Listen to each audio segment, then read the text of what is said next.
from DreamHack Studios Grant's house, because that's or DreamHack Monster Studios Grant's house, because that's clearly consumes more Monster energy drink than anywhere other than Rotterdam's house. Yes.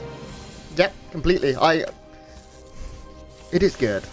I know maybe I shouldn't drink as much as I do, but it's bloody good, and they sponsor StarCraft, so I'm happy to do it. How are you, Craig? Talk to me. I'm good, man. Can I share? So last night, I don't know if you're aware, Grant, climate change is a global emergency. And okay, never mind. Well, what's happening right now in the States is that it's currently vacillating between very warm weather and super cold weather. Oh, okay. And so yesterday evening, it was super warm, but a friend and I made some Lincoln potato soup together. You told me. And the Lincoln potato soup was delicious. Ooh. And I had a glass of port afterwards. Ooh. Grant, have you ever had port? Yeah, man, at Christmas. Of course. You live in the UK and you know what port is. No one in America knows what port is. Nobody's ever heard of it unless you like run a liquor store. So this has been, by the way, are you sure you're capturing StarCraft? Okay, we're good. Never mind. Yeah, that was just, it always takes a second to kick in. If that screen always terrifies me. Anyway, had a glass of port yesterday. I went out and treated myself to a bottle of port, and I've been enjoying the living hell out of it. And now finally, it's cold enough to be actually enjoying port. Yesterday it was a little warm, but today I walked to work and almost regretted it. My hands were so cold by the time I got here. Yeah. So all in all, I'm doing well. I'm just hoping that the weather evens itself out soon. But honestly, Grant, we both live inside. We both work on esports. Yep. We shouldn't give a damn what the weather is. No, it doesn't affect me. The only time it affects me is my 30-second walk to the Monster Energy studio store down the road. Now, this game so far, we have had a little bit of shenanigans. eBay block here by AqueroN, forcing ShoWTimE to take his third as his natural base. And we do have AqueroN being a bit cheeky. He is getting that star pool. Hellions are coming out by the duo from that. And look at the differential between the probe and SCV counts right now, Grant. Even though it was a lot of damage for AqueroN, ShoWTimE's early third base is just going to pay off in spades for him here with 46 probes already down. Robo Bay on the way. ShoWTimE finds himself in a pretty decent position here this game. Yeah, I'd say the early scraps here are favoring the German Protoss player. It's hard to look otherwise. His third base is very timely. We don't even have a third CC started yet for AqueroN, who is going to be a little bit supply block soon as well. It does look like he's going to break that, though, before that becomes an issue. That's fine. ShoWTimE supply block 2 did lose a pylon somewhere. Yeah, up in the scouting pylon up at the top side got caught by those Hellions, so it's gone now. But I was going to say he's not building another one. That's fine. He's finally broken that supply block and adding on 3 extra gateways, Grant, which means he's finally going to be able to pump up that gateway army a little bit to add on to his Colossus tech. So a nice read there from ShoWTimE. Colossus gateway. It's hard to argue against or hard to argue for a better composition against a bio composition. Yeah, definitely. ShoWTimE has all of the steps that he needs right now, but AqueroN has some time. He's able to start building up a little bit here. He is getting his tank count up. We're looking at 3 already. He does have a Raven as well that's been able to build energy for a good amount of time. You can see already over the halfway point at 110.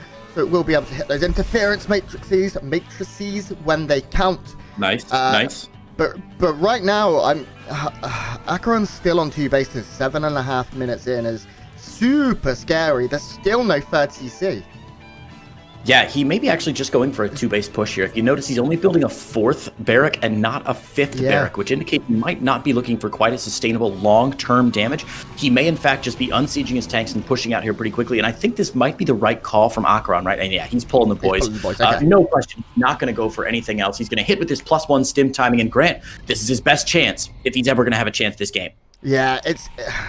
The second Colossus is already halfway done. Now, the good thing is I don't think ShoWTimE has seen this yet. He will be seeing it when it's already on his side of the map. But the second Colossus is getting very, very close to finishing. Templar Archives is done. So if an Archon can even come in, that offers a lot here against all of these SCVs. This has now been seen, and it's very important. AqueroN needs to get the right fight here. If he can catch him before 2 Colossus with an interference matrix, this could end up being pretty good. Oh my god. Oh, jeez. All right. Well, we got a bit of interference here from our Russian caster crew. It looks like they may have invited the wrong person to the game. It doesn't matter. It's okay. We're ready to roll now. We got some siege tanks up down on the 6 o'clock position, and AqueroN is going to get 1 refinery there, or 1 extractor, or whatever the hell they're called for Protoss players. I can't think right now. The 3rd base taking some fire, and a nice siege position here from AqueroN. Yeah, AqueroN his tanks are doing a lot, and the SCVs are still standing strong, but he has no follow-up at all at this point. what he has is what he has. And now he's coming for the fight, but there are two Colossus. They have energy. The Dorito Cannon coming out, going to catch a lot of these units, but there's just too much Protoss, I'm afraid, here. GG is called, and ShoWTimE takes game 1. That's right. Good play from ShoWTimE there. And should have been stripped away. You should be feeling a little bit more comfortable as a player now, knowing that you're in your stride and looking to pick up some maps and series wins. yeah, and that's a big deal. Series wins are a big deal because, as we all know, every single series win $125 for these players. You know, we should probably intro the players, Grant, before we talk too much about what their prize pools look like. Yeah, first of all, in the bottom right of Lightshade, playing for BIG, Berlin International Gamers, he is the Blue Protoss player leading the Series 1-0. It's ShoWTimE. And his opponent in the top left-hand side there in the red, it's our Spanish Terran player from Team Roddy. His name is AqueroN. Oh, yes. That Team Roddy logo is so good. It's so clean. Who is his graphic designer? Gorgeously done. Gorgeously done. We always talk about, I feel like the StarCraft community, at least the hardcore StarCraft community, really focuses so much on strategy and balance and tactics and unit composition and stuff. And we spend a lot of our time talking about like, oh, wow, it was really cool how AqueroN put down his second barracks before his factory so that he could hit this timing push just when this finished. And we honestly don't talk enough about how awesome the community is when it comes to stuff like maybe one probe if he's lucky, not even two probes if he's lucky. Two probes go down, Reaper pushed away. We'll spot the third though. And as you said, this game looking very, very standard as compared to the last game. But look at this, AqueroN's still on 2 bases, Grant, and no third base again. Yeah, I mean, it's not as late as it was last game.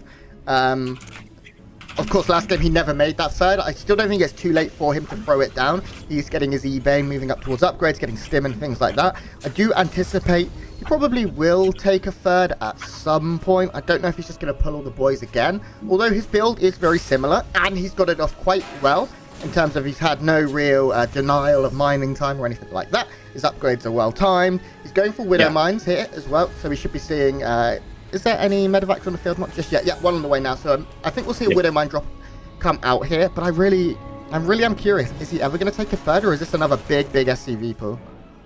Yeah, that's a really interesting question here. And if AqueroN does go for another big 2-base SCV pull timing, it's going to show just how important it is for these players to study their opponents. Remember, guys, with the DreamHack format that we've got, players have either 1 or sometimes in very rare cases 2 days to prepare for their next opponent. And that really does change the matchup a lot, doesn't it, Grant? Yes. And giving these players a lot of time, 24 hours, 48 hours is plenty of time for a StarCraft player to kind of take a look at their opponent's game, see what they've been doing lately, get a read on where they are in the meta, and prepare specific strategies. It's not quite like the GSL where players have weeks to work with their coaches and teams and intricately craft some games. But still just enough time where players like AqueroN can say, okay, I've watched ShoWTimE a lot. He's sometimes weak to these 2-base pushes. Maybe I'll do two base pushes in a row. As it is, though, it looks like AqueroN is grabbing that third base, as you were able to show us. Yeah, I wouldn't have actually hated it this game either, because it isn't Colossus-based play. There is no Storm, there's a lot of Immortals, a lot of Stalkers, and SCVs don't mind fighting against those units. Now, we do have a drop moving out here, and the rest of the army moving together. Hero Marine Esk here, pulling everything together at about the 7-minute mark just prior, where he is going to go and try and siege up on the north side of the third, I imagine. He's going to run up this ramp. I'm not so sure about this. ShoWTimE in good position. He does have force field energy. Zealot charge is done as well. There are Widow Mines here, though, and with the right connections on the Zealots, there's the potential for damage. Dorito Cannon coming in. Oh, it's a big one.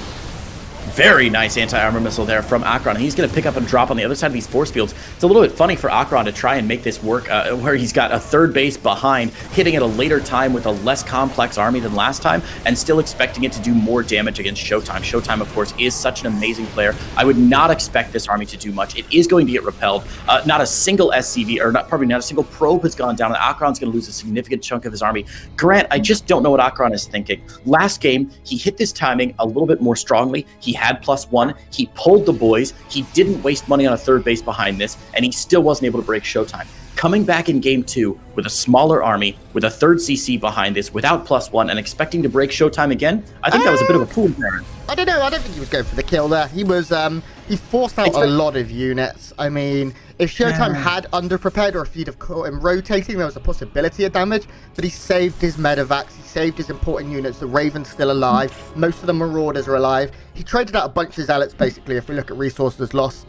A bunch of Zealots for a bunch of Marines and some mines. 15 Zealots killed is, I mean, he's only lost 10 Marines. 15 Zealots is a lot. I mean, yeah, oh, man, that's a lot of money. That's fair. I guess my concern was more about the pacing of the game. Where I think if AqueroN is hoping to get some, I think he was genuinely hoping to get some actual damage done there, some probe damage, maybe even if get lucky, dislodge the third. And you know, he's doing it again. Here come the boys. And Grant, I'm not a pro player. I don't know what's going on in AqueroN's head right now. Does he think he's way more behind than he actually is? You're right, there's no storm, but still going to be a tough hold here or still going to be an easy hold, I think, for ShoWTimE. I'm curious. Okay, so he doesn't know about the placement of the Templar archives here.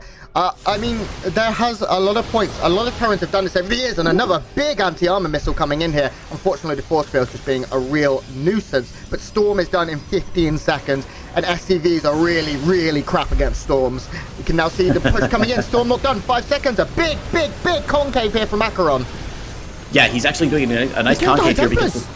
Yeah, the spread of the well, he killed the one on the ground there. The other two do get a storm on the south flank. The SCV's disappearing here, but ShoWTimE actually with a very tiny army. What a storm on top of this! Can ShoWTimE warp enough units to defend against this, Grant? I think so. That one storm, that final storm, was the moneymaker right there. That was just so big. It was so close, and it just got enough energy. It ticked to the 75 energy as the fight was going on. If it had been targeted a little bit sooner, we'd have had a whole different ball game right now. But unfortunately for AqueroN, he just threw away too much, and now he doesn't have anything on the ground.